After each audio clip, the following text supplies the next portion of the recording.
strengthening terror laws. The government moves to strip convicted terrorists of Australian citizenship. Saudi Arabia's red line, an angry reaction to suggestions of regime change in the House of Saud. And not guilty after almost 30 years. The man once sentenced to life for the murder of a high-ranking Australian police officer walks free.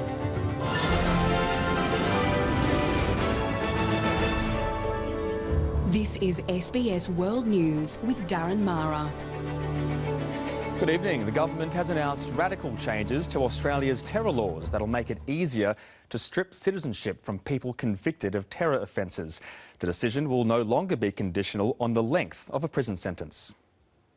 Less than a fortnight since the Burke Street attack and an alleged terror plot foiled by law enforcement, the federal government is toughening the way it's dealing with those convicted of terror offences. Terrorists have violated everything about being what an Australian is all about. It's a crime against our country, not just against other citizens. At the heart of this, the Prime Minister and Home Affairs Minister want to make it easier to strip Australian citizenship. Under the proposal, the threshold will be lowered, no longer requiring an offender to serve a 6-year prison sentence. The minister responsible will also need to simply be reasonably satisfied they have citizenship elsewhere. And I think, frankly, that reflects what most Australians would believe, that if you're convicted in our courts of a terrorist-related offence, you can expect to leave our country. Australians looking to return after fighting for terrorist organisations overseas may face new temporary exclusion orders. And if they are allowed to return, they'll be heavily monitored and their movements restricted. We need to have a better structure about that arrangement, and people need to know that if they're coming back into our country and they breach the orders put in place, then they face a serious penalty when they get back here. Shadow Attorney General Mark Dreyfus says Labor will work cooperatively with the government. He said Labor always puts the safety of Australians first and approaches national security in a bipartisan manner. There is nothing more important than keeping Australians safe. We will examine this legislation on its merits through the Parliamentary Joint Committee on Intelligence and Security process once it is presented. And amidst Mr Morrison's fallout with some leaders of the Muslim community, Dr Jamal Rifi, who attended today's roundtable meeting, has also backed the plan. Whatever keeps our community, whatever keeps our loved country Australia safe, let's do it. The government is looking to move quickly on this issue. It's hoping to introduce legislation in the next sitting of Parliament, which begins next week. Laurie Luira, SBS World News. Saudi Arabia's foreign minister has dismissed as outrageous reports of moves by some members of the royal family to stop the Crown Prince ever becoming king. He says the kingdom is united around its leadership. In Turkey, meanwhile, the ruling party has branded comical President Trump's declaration of support for Riyadh, despite the death of journalist Jamal Khashoggi at Saudi hands in Turkey. It was a show of Saudi unity and of royal succession plans unchanged. Crown Prince Mohammed bin Salman this week taking the front row for a speech by his father, the king. Today, Riyadh scoffing at new reports of internal moves to stop the beleaguered 33-year-old ever taking his place. It's a red line when you have individuals calling for removal or replacement of our leaders. That's ridiculous, and that's unacceptable in Saudi Arabia. Reuters stands by its story, quoting 3 sources close to the royal court that suggests international uproar over Jamal Khashoggi's murder is having an impact. Last November, the roundup of some Saudi royals in what the Crown Prince called an anti-corruption sweep was a reminder that the House of Saud comprises thousands of members from sometimes competing branches ruling by alliance. A year on, some royals are still held in luxury detention. Still, the Saudi foreign minister insists there is unity. The Kingdom of Saudi Arabia is committed to its leadership. The Kingdom of Saudi Arabia is committed to the vision that our leaders have put forth for us. And now his government has Donald Trump's unswerving support.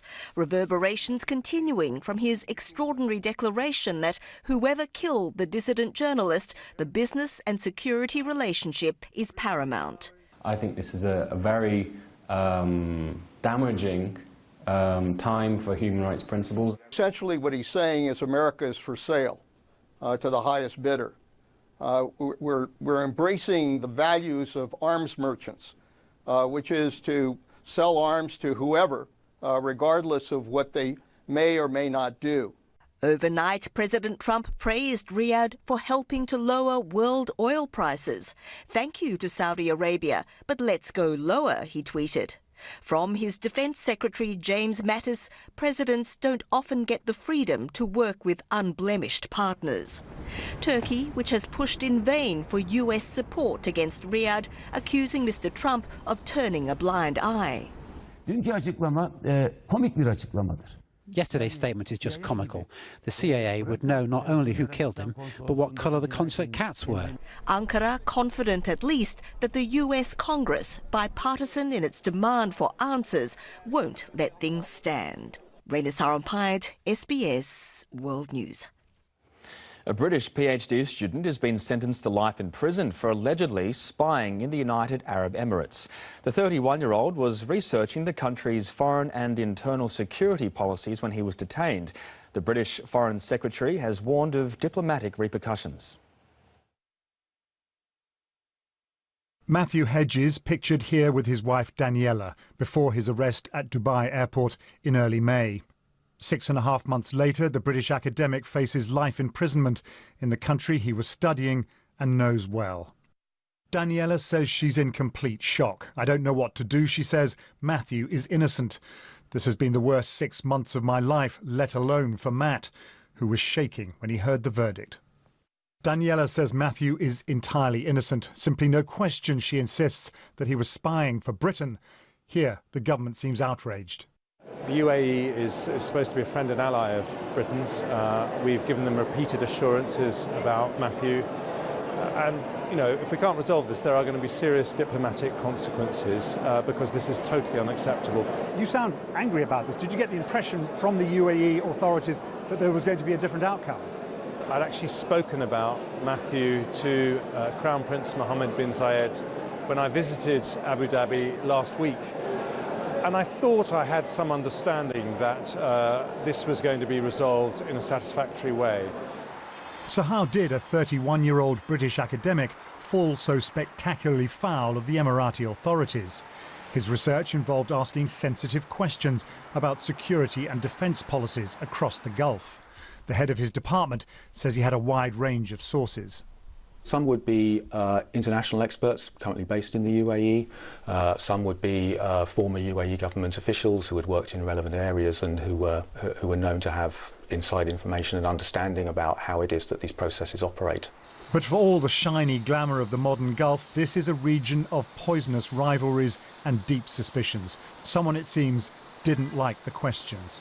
I'm sure there's a lot of sort of personal politics behind this, and probably somebody in the government who really just wants to make a point and wants to use Matt as an example to say, you know, we will go about our foreign and security policy in whatever way we want to, and no one will ask questions.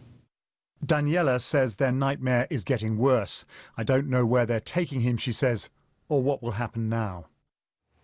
An American self-styled adventurer and Christian missionary has been killed by a tribe of hunter-gatherers considered the last pre-Neolithic tribe in the world after trespassing on the remote North Sentinel Island in the Indian Ocean.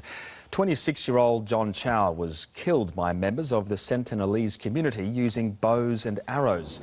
They are one of the last human societies untouched by modern civilization. It's reported that Chow wanted to meet the tribe to preach Christianity. Officials say visits to the island are prohibited. The man once convicted and jailed for life for the murder of one of Australia's most senior police officers has been found not guilty in a retrial. After more than 30 hours of deliberations, the jury found David Eastman not guilty of murdering ACT Police Chief Colin Winchester almost 30 years ago. From the day he was arrested in 1992, David Harold Eastman has been protesting his innocence. Completely innocent. Today, a jury found the 73-year-old not guilty of the 1989 killing of senior Australian Federal Police officer Colin Winchester. The jury returned a verdict of not guilty. Justice has been done. I rang him and he said, thanks for the call, I'm rejoicing. well, I rejoice with him. David Eastman spent 19 years in prison after he was sentenced to life in 1995 for fatally shooting the then Deputy Commissioner outside his Canberra home. There's no doubt in our mind that he's been murdered. In 2014, an inquiry found there were flaws in the evidence used to convict Mr Eastman. He was released and a retrial was ordered. The first trial was an absolute disgrace. It was a shambles. It was a miscarriage. The forensic evidence was almost certainly fabricated in some respects. This year, the Department of Public Prosecution launched what became a marathon 5-month retrial involving more than 100 witnesses.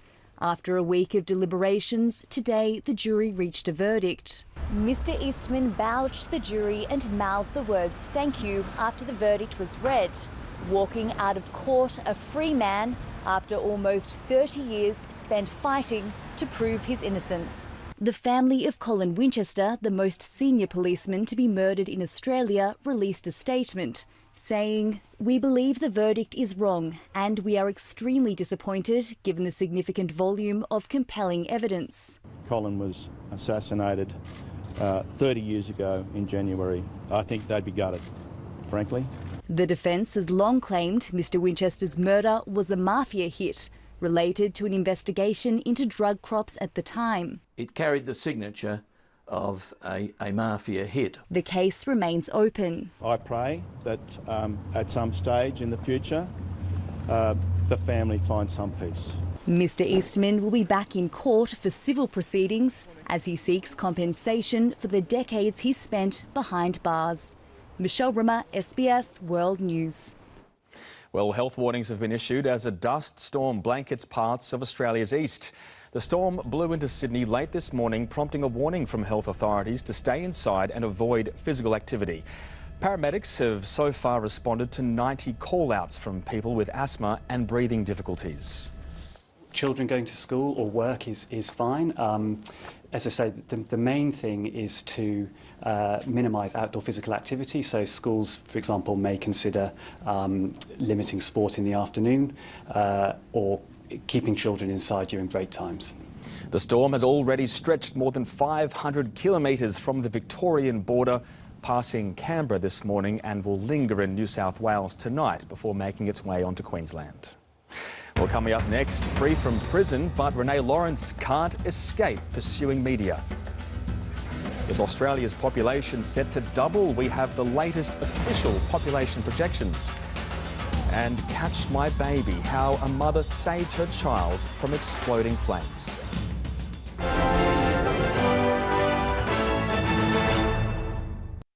Tonight from 7:30 on SBS. There's a big history. Oh, mamma mia, mamma mia, mamma mia, mamma mia. Alex Polizzi's Secret Italy. Mamma mia. Then at 8:30. Whoa, whoa, whoa! Please, stop! There are 75 ATF agents around our building and they're shooting at us! An explosive double episode of Waco. We ain't coming out. That's tonight from 7:30 on SBS. You think boxing training is a legitimate career for you? You humiliate the family with this, Amira. You just don't have what it takes. But if I was your son, it would be a different story, wouldn't it?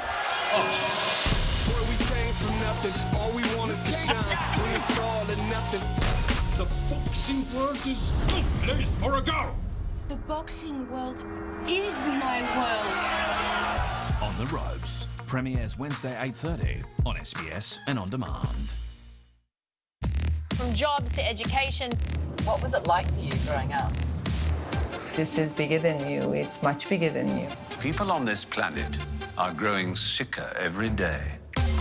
We're just not getting a clear message about sugar. Do people ever ask you, well, where are you really from?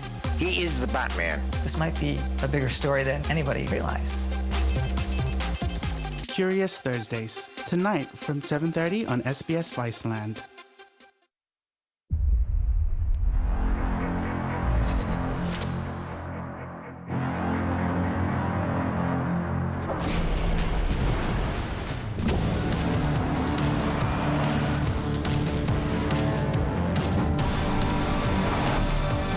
The best of everything for those who let nothing get in their way. The world created in front of me. There's lots of places where you can buy the incredible Weber Q, but there's only one place where you can buy the Weber Q premium range with higher lids and thermometers, plus the full range of Weber Q accessories. That's at your nearest Weber specialist dealer. Mum, meet Sam. Oh, do you wear kisses? And this is my dad. Mars, enough chocolate to deal with anything. That'll be Grandma. I'd like to think an ordinary person is capable of anything. I am planning to walk across the Australian desert. Your plan is ridiculous. Is she crazy or something? When you've been stuck too long in one spot, throw a grenade where you're standing. You jump. You're an odd girl, Robin Davidson. Part of the Australian movie season, Tracks. Tomorrow 8:40 on SBS and On Demand.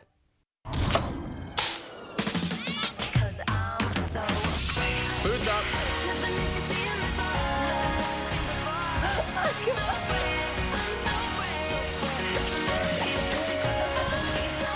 The homegrown Aussies you love. I think I could eat like a Sami every day. And the biggest international names. Serving up your world on a plate. SBS Food. Fresh and free on Channel 33. For SBS News anywhere, anytime, download the app or go to sbsnews.com.au.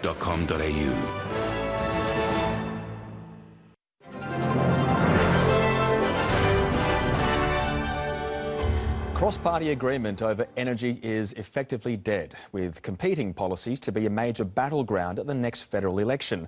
Labor's trying to pressure the government with a new energy policy, including rebates for home batteries, which the coalition has slammed as a disaster waiting to happen. As the major parties prepare for battle, their long-running clash over energy is heating up. We've lost 5 years. 5 years we cannot get back. 5 years of uncertainty and infighting. This is a throwback to the Rudd-Gillard-Rudd failures of their time in government. If elected, Labor's promising $2,000 rebates for up to 100,000 Australians to install home batteries that store energy from rooftop solar. The scheme would start in 2020 for families earning a combined income of $180,000 a year. It's part of a broader energy policy to radically cut power prices and help tackle climate change.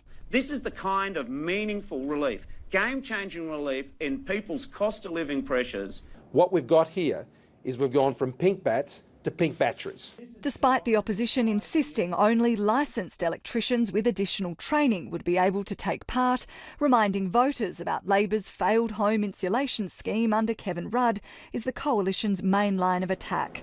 Plus, the stark difference between the major parties' renewable energy and emissions reduction targets. Labor maintains its long-standing goal of 50% renewables by 2030. These reckless targets will be a wrecking ball through the economy. We will take action on climate change, real action on climate change, because it's vital not only for our economy, it's fair for our kids in the future. On the other side of the debate, no more fossil fuels. There are those who say anything short of 100% renewable energy isn't enough. Bring on renewables. Bill Shorten has now become the punchline in what is the sick joke that is climate policy here in Australia. And so, without bipartisan support, the policy paralysis on energy that's burnt through a number of Prime Ministers remains. Energy experts say that industry is crying out for a fix, and this plan from Labor is better than no plan at all. It's by no means perfect, but we should not let perfection be the enemy of the good. There has been a decade or more of government policy uncertainty. That uncertainty is destined to continue for a while yet. Maria Zivic, SBS World News. Well, there were chaotic scenes today as convicted drug smuggler Renae Lawrence arrived in Australia after serving 13 years behind bars. She's the only member of the Bali Nine to be released from prison in Indonesia. Renae, how does it feel to be back in your hometown? Back on home soil and into a media storm. Lawrence? It was an ugly homecoming Renae Lawrence didn't want. The convicted drug smuggler dashing through Newcastle Airport, determined to dodge the cameras. A photographer falling to the ground along the way. Leaving behind the other members of the party. Chaos too earlier in the morning at Brisbane Airport, when Ms Lawrence touched down in Australia for the first time in more than 13 years. Her mother and stepbrother by her side. The 41-year-old remained tight-lipped, but gave a brief message of thanks to Indonesian officials. The intense media coverage left some viewers unimpressed, many taking to social media accusing journalists of harassing Ms Lawrence and calling them to leave her alone. But I don't think it's just the media that we should be worried about in this situation. I think that, airport authorities need to take some kind of responsibility for high-profile people, prisoners, whoever, returning home. Last night it was an emotional farewell at Bali's Bangali prison, a short exchange with the Justice Office Chief before Ms Lawrence walked free. Tenang saja, semua sudah diatur, ya. Kita akan nanti ke bandara. She's now banned from ever returning to Indonesia, but she'll also have to face authorities here. Ms Lawrence faces 2 outstanding arrest warrants for car theft and a high-speed car chase which happened before her Bali conviction. Police hope to resolve the matter in the coming days. I have to be honest with you, I know she's sinned and I think she's paid a fairly heavy price for that. For now, Ms Lawrence is attempting to rebuild her life after being given a second chance. Lydia Feng, SBS World News. A 48-year-old man has been charged with the murder of a 9-month-old baby found on a Gold Coast beach on Monday. The man was extradited from Queensland to New South Wales and refused bail at Tweed Head's Magistrates Court this morning. An investigation began when a baby's body washed up on a Surfers Paradise beach early this week. The boss of the Australian Securities and Investment Commission denies his organisation has been too friendly with the big banks. Speaking at the Banking Royal Commission in Sydney, CEO James Shipton was forced to defend his regular contacts with bank CEOs and boards, instead warning that the regulator is lacking the resources it needs to do its job effectively. The leaders of the major parties in Victoria are making their last pitches to the public ahead of Saturday's poll. Daniel Andrews and Matthew Guy have gone head-to-head in 2 televised debates where they clashed on a number of issues, including law and order and infrastructure. It was all smiles as the leaders greeted each other in front of a crowd of undecided voters in the marginal seat of Frankston. But it didn't take long for them to trade barbs. Bail is a privilege, not a right. When you break it, you should go back to jail. It's as simple as that. For a driving offence. It must be one serious driving offence to have to be bailed, Daniel. And law and order created the most heated moments during the debate as the issue that's dominated much of the election campaign. The Burke Street attack almost 2 weeks ago raised the issue of bail. Our police do an amazing job. But when they take people and they find that they've been bailed and bail on bail and bailed again and bailed again, the police are re-arresting the same people over and over and over again. It's not the fault of the police, it's the fault of the justice system. So there won't be any more hospitals built, there won't be any more TAFEs built, ridiculous. There won't be any more public transport. There'll be no one else hurt. You'll be building prisons. Analysts say law and order won't be the deciding issue for many voters. The opinion polls have shown that in terms of electors think that both parties are pretty even on that particular issue.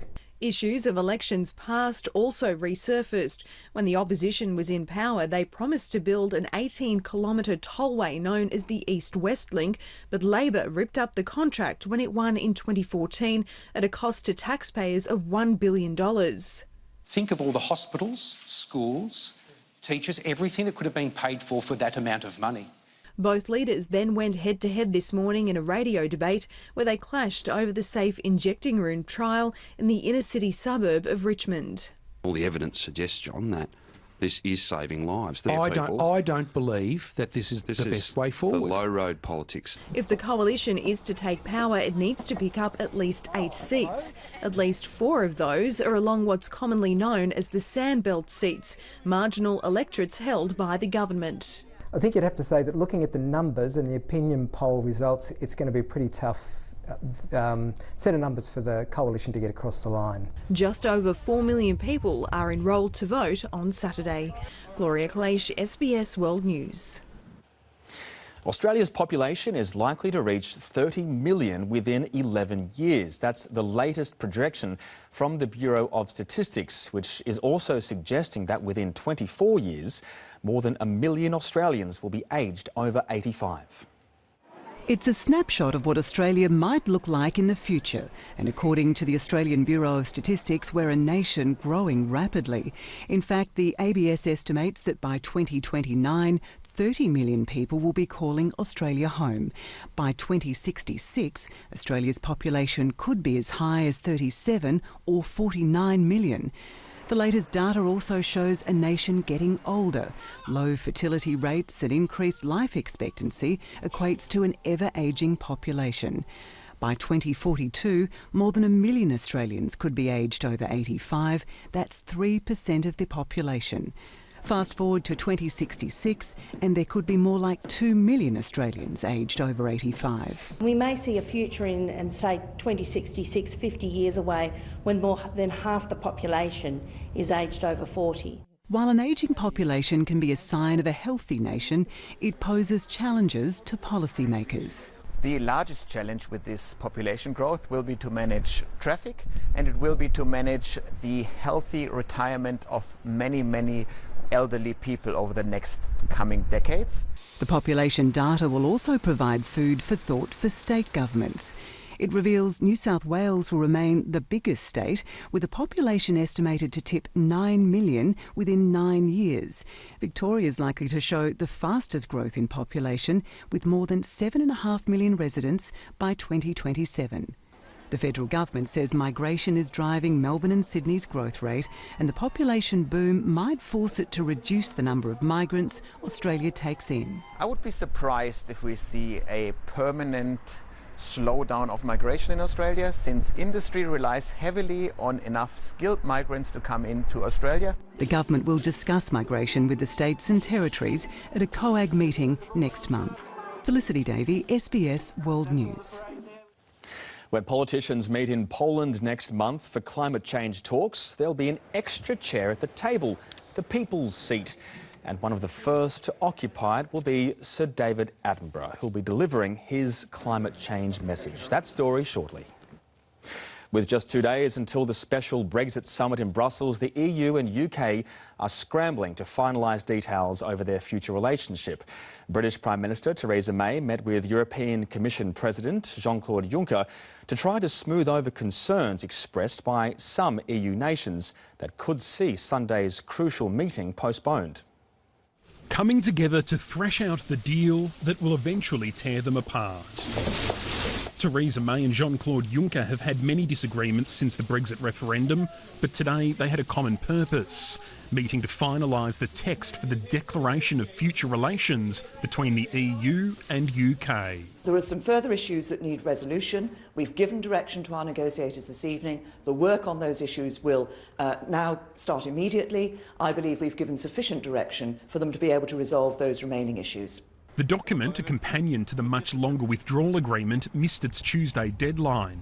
There are still issues over EU access to the UK's fishing waters and the future of Gibraltar.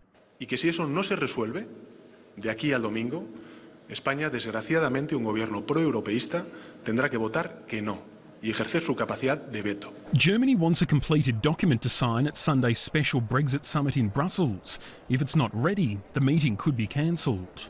Wir haben noch einen Vorbehalt Spaniens, wozu ich nicht genau sagen kann, wie wir dieses Thema lösen werden. Ich hoffe, es wird gelöst bis Sonntag. Und es wird jetzt in diesen Tagen noch an der Erklärung zum zukünftigen Verhältnis zwischen Großbritannien und der EU gearbeitet. Even if EU leaders approve the deal, it then has to pass British Parliament. With Mrs May seemingly backtracking from her no deal is better than a bad deal mantra, the opposition posed a question many had been wondering. Does the Prime Minister agree there are no circumstances under which Britain would leave with no deal? No, If you look at the alternative to having that deal with the European Union, it will either be more uncertainty, more division, or it could risk no Brexit at all. That's her pitch to win over sceptical MPs, most of whom now accept it's unlikely the PM will be toppled before they vote on the withdrawal agreement. The very public campaign to get rid of Mrs May appears to have backfired. A new YouGov poll shows that 46% of voters now believe she should remain Prime Minister, compared to just 33% last week. But it's the support of her European colleagues she needs right now. She'll return to Brussels on Saturday, a day earlier than planned, to try and ensure there's a deal ready for them to sign on Sunday. In London, Ben Lewis, SBS World News. Apartment residents in the US city of Dallas have banded together to help people escape from a fire in their block. One woman threw her child from a third-floor window into the arms of neighbours. Tonight, police body camera video shows the frantic moments at this Dallas apartment complex as police and residents race to help as flames shoot through the roof. One mother forced to toss her baby out of a third-floor window, begging for someone below to catch her little boy, safely caught in the arms of a stranger. Caught the baby with a curl on, just like if you caught a football. Officials say in all, 6 people had to jump in order to escape. Some pulled a mattress from a downstairs apartment to cushion their falls. There was no way that those citizens were going to get out of that apartment complex except for out of those windows. The fire broke out around 7 o'clock this morning. According to Dallas Fire and Rescue, 2 residents and a firefighter were taken to the hospital with non-life-threatening injuries. Thank God that those residents were there and they were so willing to help. Renewed hopes of a peace deal in Yemen appear to be fading, with warring sides refuting suggestions they're willing to end the war. Since war broke out nearly 4 years ago, it's estimated 85,000 children under the age of 5 have died of starvation. A religious celebration used as a show of force in the Yemeni capital Sana'a. Iranian-backed Houthi rebels who control the capital, marking the birthday of the Islamic prophet Muhammad by sending a stern message to their foes, the Saudi coalition in Yemen, supported by the US and UK. With your aggression and prolonged war, you will unite the Yemeni people in one direction to challenge you. The Houthis had said they were ready for a long-term truce if the coalition wanted peace. But with Saudi airstrikes escalating and the Houthis vowing vengeance, it appears a cessation will remain elusive. The Yemeni people are resilient and will continue on the front lines and won't be impacted with the Saudi-led attacks. Such sentiments placing the biggest push in 2 years for a peace deal in a precarious position. UN Special Envoy Martin Griffiths is now in Sana'a to convince warring sides to attend negotiations in Sweden. The talks, initially slated for the end of the month, have now been delayed to December. As the fighting fails to subside, grim figures tell the story of Yemen's profound suffering, none more than the most vulnerable. The latest figures coming from Save the Children, finding that some 85,000 children in Yemen under the age of 5 have died of severe malnutrition since the war erupted. This, the aid group says, was a conservative estimate in a country where 1 child dies every 10 minutes. And that's coupled with what we already know. More than 80% of people live below the poverty line in Yemen, while 14 million people, half the population, are on the brink of famine. We need to focus on this crisis because it is the single greatest humanitarian crisis facing us as an international community right now. 80% of aid into Yemen comes through the port city of Hodeidah, which is controlled by the Houthis. An escalation in Saudi strikes on the port is causing delays in delivering humanitarian relief of up to 2 weeks. The United Nations now expected to declare widespread famine. Omar Debaj, SBS World News. Well, when politicians gather for the United Nations Climate Change Conference in Poland next month, one seat at the table will not be reserved for a nation. The People's Seat is there to give voice to individuals, including Sir David Attenborough. We've been banging on about it for decades now, and no one's doing anything because no one in power actually cares. It's either too hot or too cold, and we can't grow anything. The world is a place where we all live together, and if we don't take care of it, we will have nowhere to go. The monsoons are sometimes coming too early or too late, like nothing is on time. Of course, but what can I do about that? Concern and confusion over climate change. It's a global conversation. And now the UN has turned to a very familiar figure to take messages like these from people all around the world to the crucial climate talks in Poland in less than 2 weeks' time.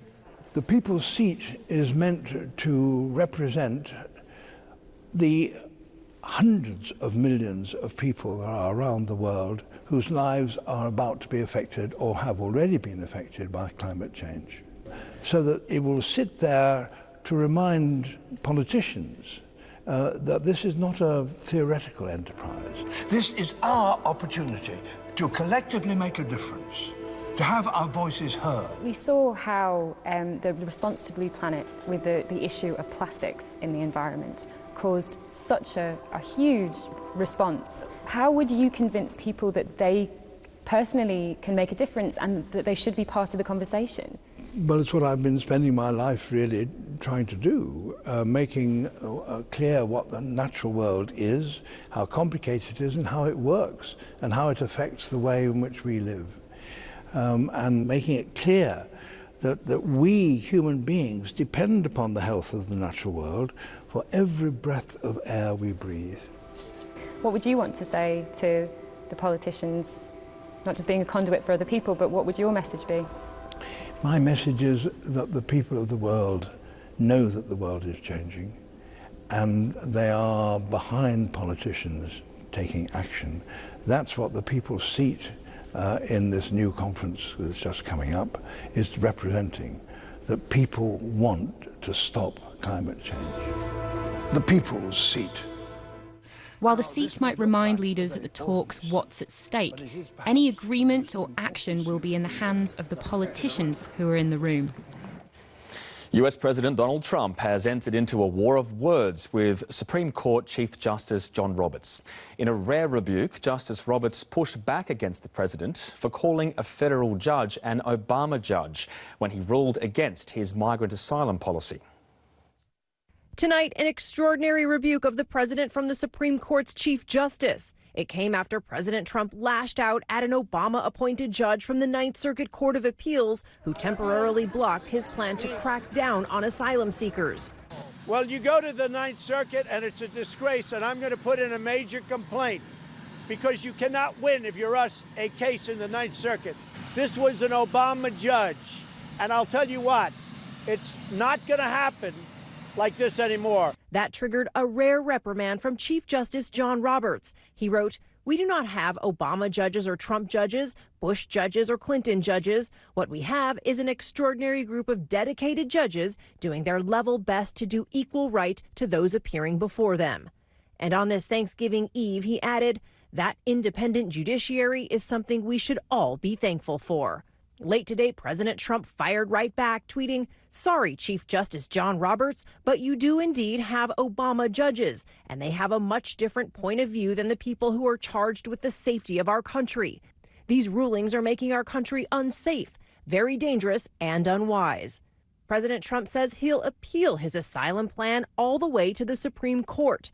As for those 5,800 troops deployed to the border this Thanksgiving, the president told ABC's Karen Travers, "Don't worry about the Thanksgiving. These are tough people. They know what they're doing and they're great, and they've done a great job. You're so worried about the Thanksgiving holiday for them. They are so proud to be representing our country on the border."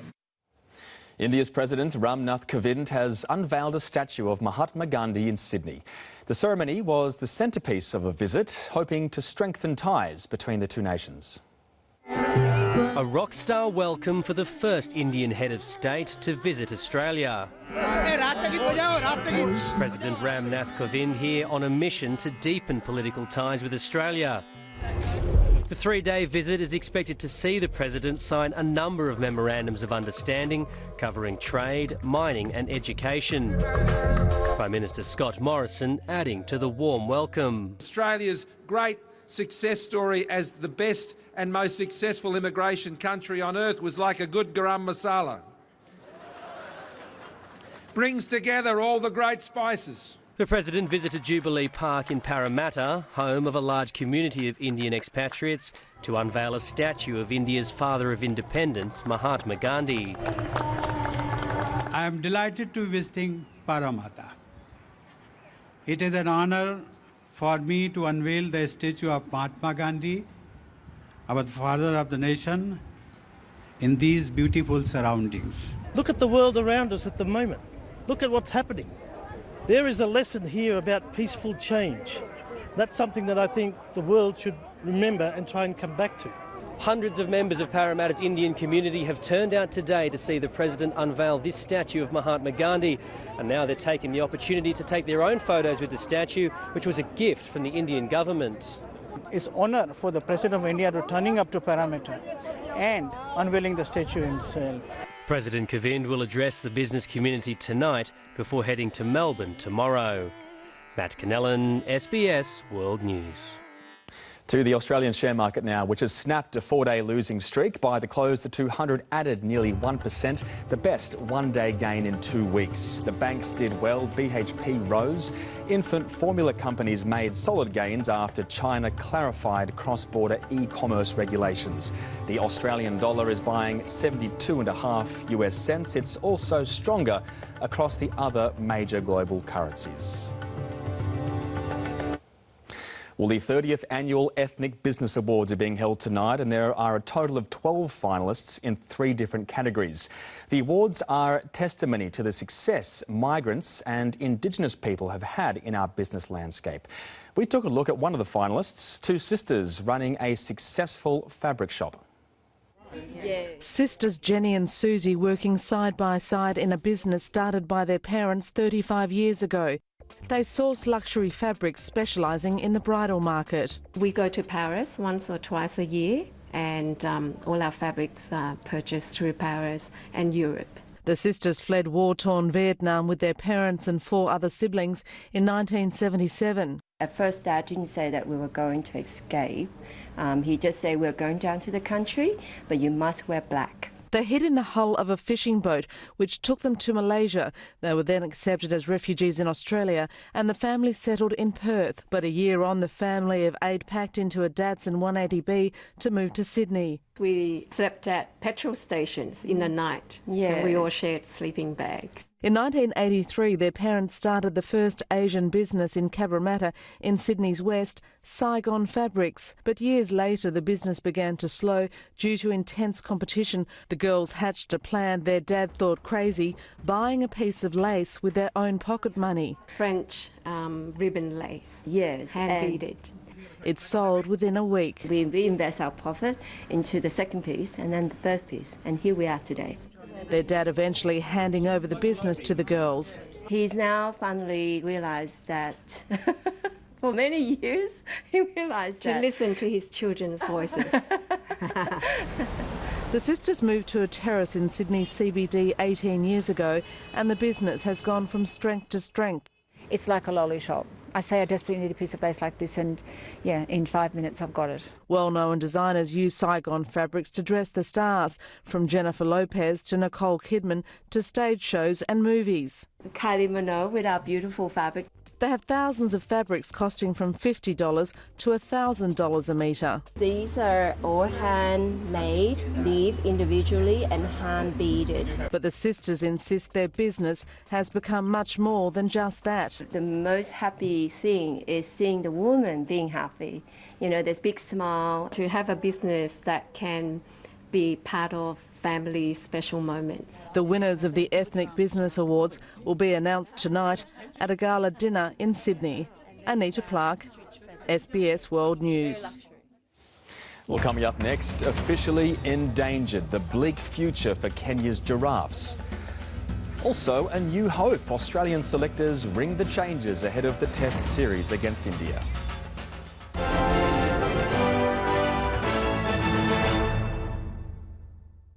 Revelation 13 tells of a lamb-like beast who will rise up. Everything David has prophesied has come true.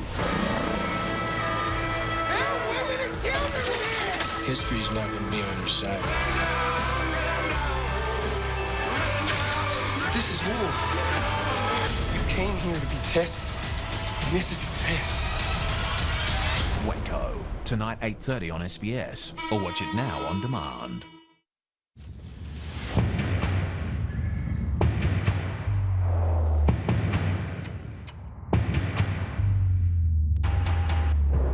Are we afraid to die? Not me!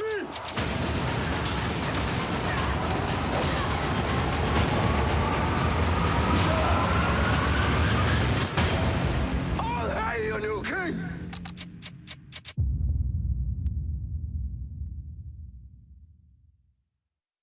Nick's Gandhi Garage Sale, this Saturday and Sunday only. Up to 50% off selected items. Floor stock and discontinued items must go. Nick's Gandhi Garage Sale, up to 50% off this weekend only. Hurry.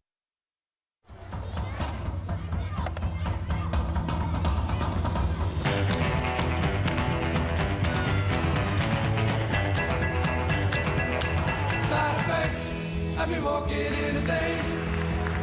Another fallout from this thing just radiates.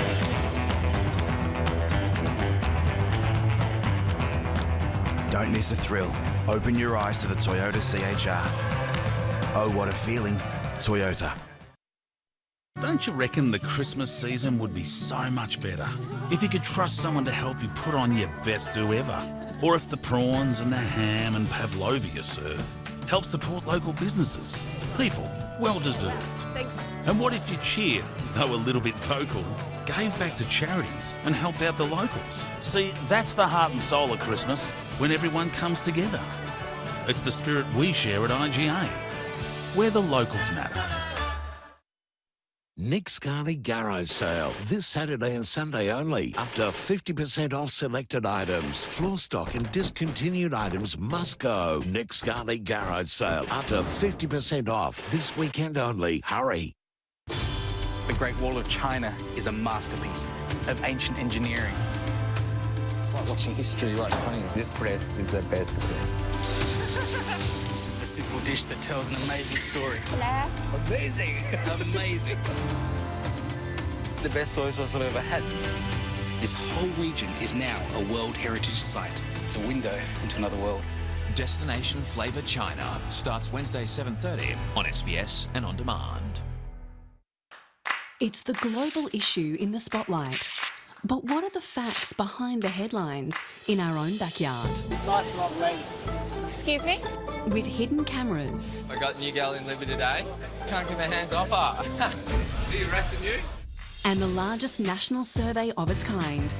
Yumi Steins reveals the surprising truth behind the question, is Australia sexist? Starts Tuesday, 4th of December on SBS and on demand.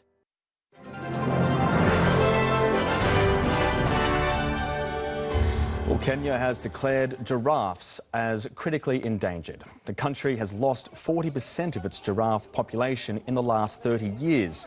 A recovery plan has been launched to fight habitat loss, poaching and disease. It's an important move as Kenya hosts a third of Africa's giraffe population.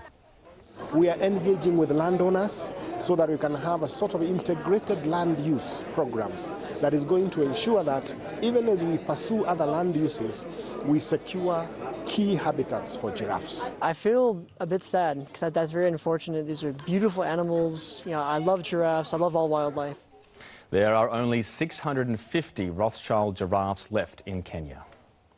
Time now for sport with Robert Grasso. And Rob, Cricket Australia named some new faces for the upcoming Test series. That's exactly right, Darren. Good evening, everyone. Victorian batsman Marcus Harris's recent form has ensured his selection for the first 2 Tests against India. Australian selectors named a 14-man squad, including Harris and uncapped fast bowler Chris Tremaine, while Marnus Labuschagne has been dropped for the opening Test on December 6 in Adelaide. Runs may flow freely for Marcus Harris, but he was lost for words when he received the selector's call. All I remember was he said, "You're in the Test squad," and I can't really remember what else he said. I sort of went into a bit of shock.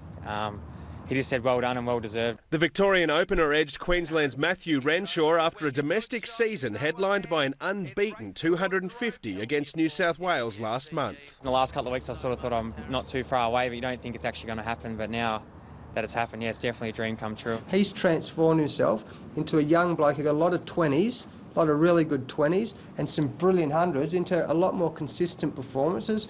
He's had 2 very good seasons. Results were the selection currency, and Bushrangers quick Chris Tremaine also cashed in. His 24 Sheffield Shield victims leading the competition. And Chris Tremaine has 4. Shaun Marsh is in after returning to form in the recent one-day series against South Africa. Veteran quick Peter Siddle retains his place, while Usman Khawaja has made huge strides recovering from a knee injury. I'm going fine right now, so just about playing some cricket now, and hopefully everything goes fine, everything's feeling all right, feeling all right training. The Queensland captain working to erase any mental doubts after almost 6 weeks on the sidelines. If you come back from injury, there's always that little bit in your head. That's normal, but that's why you play games, to try to get that confidence back up, and I'm feeling really good right now, so fingers crossed everything keeps going well. The significance of an Indian tour isn't lost on a home side missing several familiar faces. When you think of how many people in the world watch a series, Test match series against India doesn't get any bigger than that, so yeah, right up the top there. Joel Spreadborough, SBS World News. Meantime, Australia's T20 squad made a winning start to its 3-game series against India. In a rain-interrupted match, which was reduced to 17 overs a side, Chris Lynn's 36 and Glenn Maxwell's 46 set the platform for Australia. Marcus Stoinis' 2 wickets in the final over, sealing a 4-run victory under the Duckworth-Lewis method. India's supporters added plenty of atmosphere at the Gabba. I was sitting in the change rooms while we were batting, and I didn't know if we were hitting a 4 or if we were taking a wicket. So the Indian fans are in full force here. I'm sure they'll be in full force in Melbourne and Sydney as well.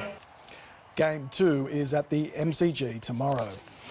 Australia is in a share of the lead with England and South Korea at the World Cup of Golf in Melbourne. The 3 teams all fired 10 under par 62s on the opening day's foursomes.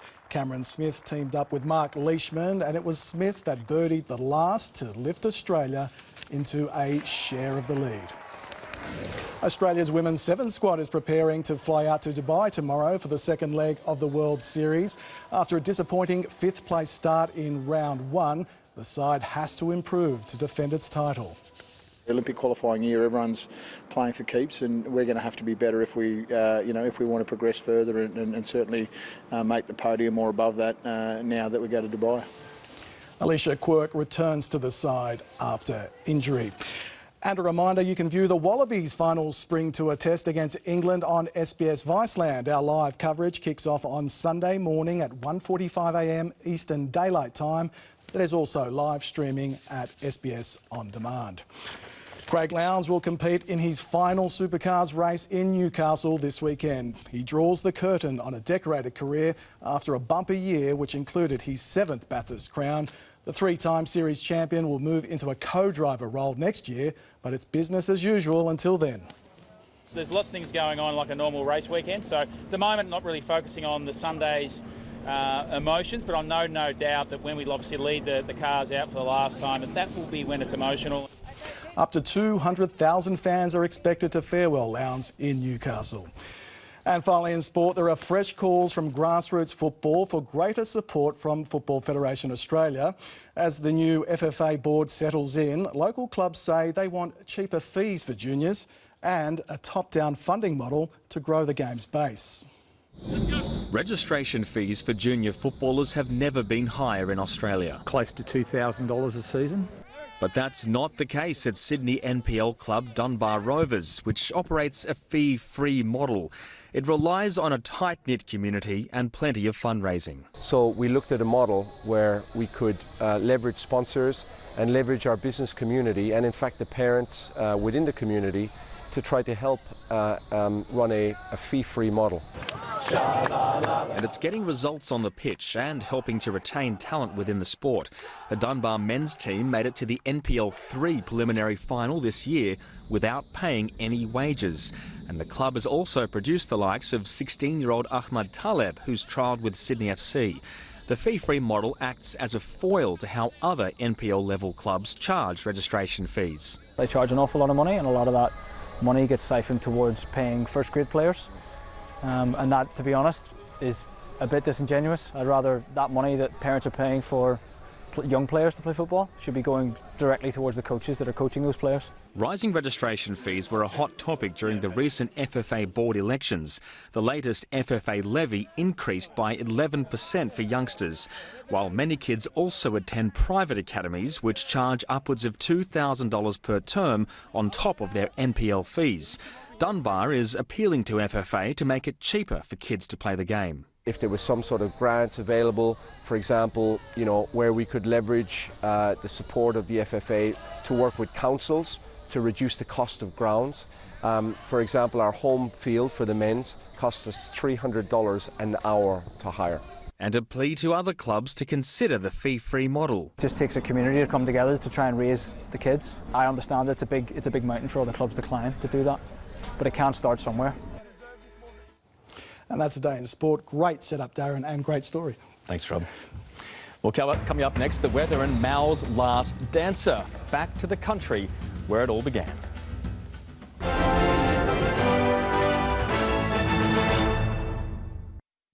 Next on SBS. There's a big history. Oh, mamma mia, mamma mia, mamma mia, mamma mia. Alex Polizzi's Secret Italy. Mamma mia. Then at 8:30. Whoa, whoa, whoa! Please, stop! There are 75 ATF agents around our building and they're shooting at us! An explosive double episode of Waco. We ain't coming out. That's next on SBS. Don't forget to feed the dog. Yeah, bye. Now, which button do I press to get Freeview Plus again? No, not playtime. It's TV time. Oh, naughty boy. Not now, Dougie. Oh, yeah, the green button. I knew I'd remember eventually. Press the green button for Freeview Plus and keep up with the Freemans. It's back! The famous Coles finest luxury gingerbread and butterscotch sponge pudding. Now just $9 each. And this week, all Coles finest puddings are 25% off. I want to lick the plate. Good things are happening at Coles. The Kia 7-day sale has been extended. Receive a $777 bonus on every new Kia sold, on top of great drive-away deals. Plus, all Kias come with Australia's best 7-year warranty. Sale must end November 25.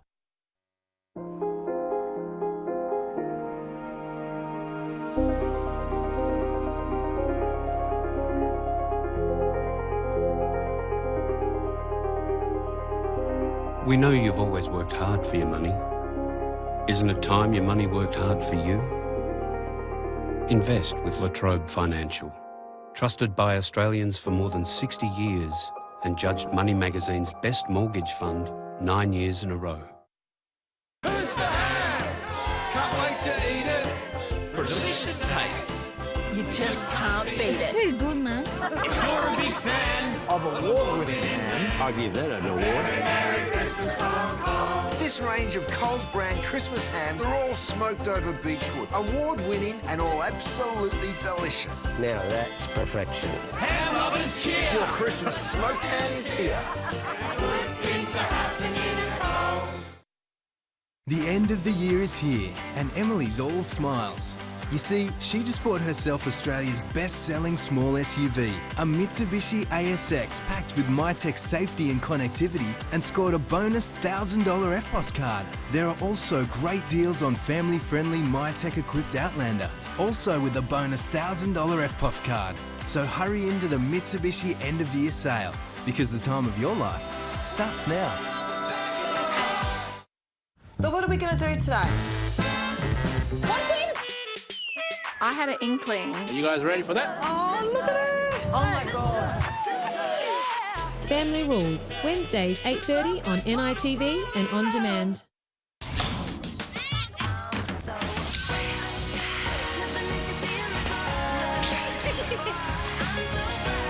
I'm ready to roll. SBS Food, fresh and free on Channel 33.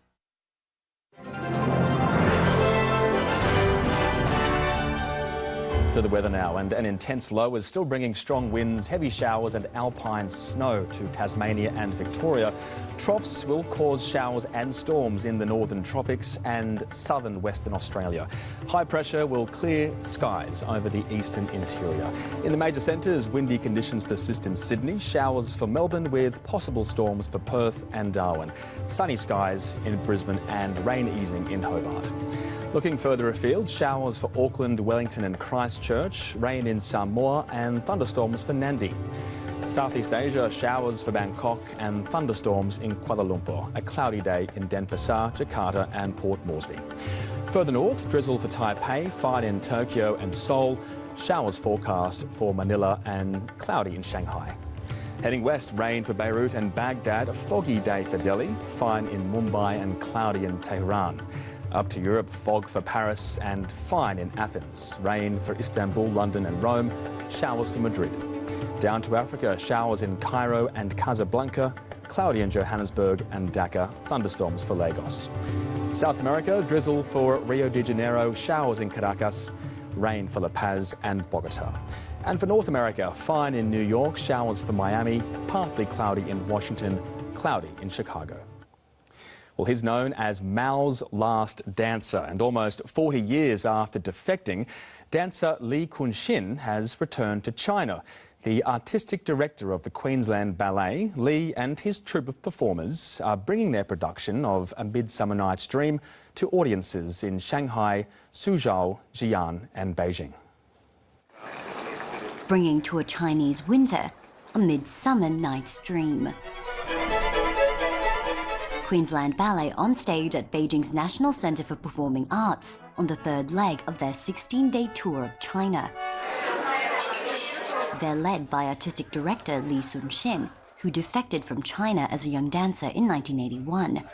During this visit, he says he's returned as a cultural diplomat. It is so important to foster and further the relationships of two countries.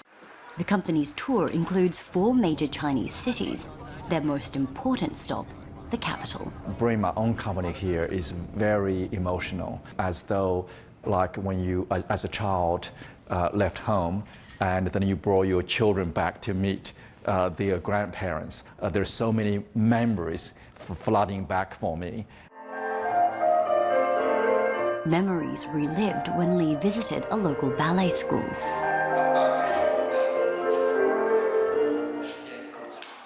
Like these young students, it was also in a ballet school in Beijing where Li Kunshin began his ballet career, albeit under very different conditions. Li endured grueling daily 9-hour lessons as a young student at Beijing's dance academy.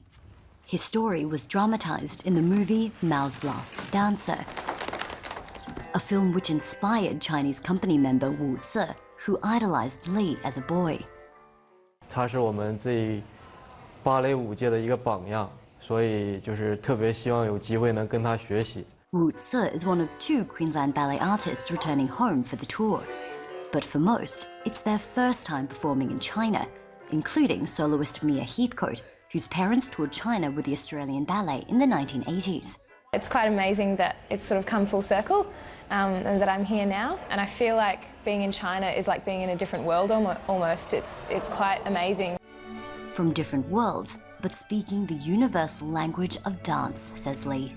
arts really has no political agenda, no boundaries.